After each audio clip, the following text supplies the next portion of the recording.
Fox News Alert author Salman Rushdie is now breathing on his own after being taken off a ventilator following Friday's gruesome stabbing during a public appearance. The 24-year-old suspect, Hadi Matar, pleading not guilty to attempted murder in the second degree. The near-deadly encounter fueling calls for the Biden administration to end nuclear talks with Iran. Joining us now to discuss is Muslim scholar and Independent Women's Forum visiting fellow, Dr. Qanta Ahmed. Dr. Ahmed, great to see you in person. Glad to have you here on Fox and Friends. First, your initial reaction to this attack. It's utterly shocking and appalling, both as an American and as a Muslim, that this could happen here. Make no mistake, this was more than attempted murder. This was a fanatic, probably an Islamist sympathizer, though the investigation is unfolding, attempting to conduct a ritual slaughter. There's no doubt in my mind that this attack was motivated to fulfill the fatwa from 1988 of Ayatollah Khomeini to execute Salman Rushdie for his words, which the Ayatollah deemed as Islamophobia. You know, it seems a not insignificant detail to me that the attacker is 24 years old. It says something, I would think, about an ideology, about perhaps indoctrination. Where did he get this idea? Right, and of course we will learn more as facts emerge, but 24 means he was not born when the book in question was published. A lot of times, even the author himself, Sir Salman Rushdie, felt that it was safe to move around with less security. So his social media, we are being informed, was showing sympathies to Shia Islamism. That's not a slur on Shia Muslims.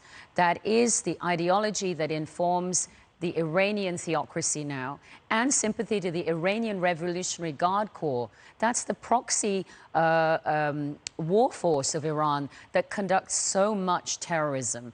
And that proxy that our administration in the United States is not asking Iran to exclude from the Iranian talks. We're not sanctioning Iran for the Iranian Revolutionary Guard Corps. Remember, there was an assassination of Qasem Soleimani, the leader of the Iranian Revolutionary Guard, in Iraq last year by President Trump because of his terrorist activities. You know, I know this because you and I were having a private conversation earlier, and I know you see this as part of a larger picture of the increasing scope of things that have been taken off of the table that we can discuss. We've seen now numerous assassination attempts when it comes to perceived Islamophobia. We have, in this country, an increasing number of things that we're told are not covered under the umbrella of free speech. And you see this as part of this growing trend.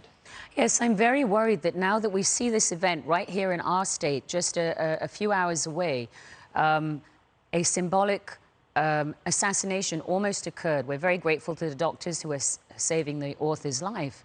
But we are increasingly stripped of language to speak about it. We know that when some of our most vocal members of Congress, who like me are Muslim, make overtly anti-Semitic remarks, to criticize them is now labeled as Islamophobia in the United States. And that's a barrier that the Democratic Party themselves have not confronted. We also know we're living in a culture where identity rules above everything.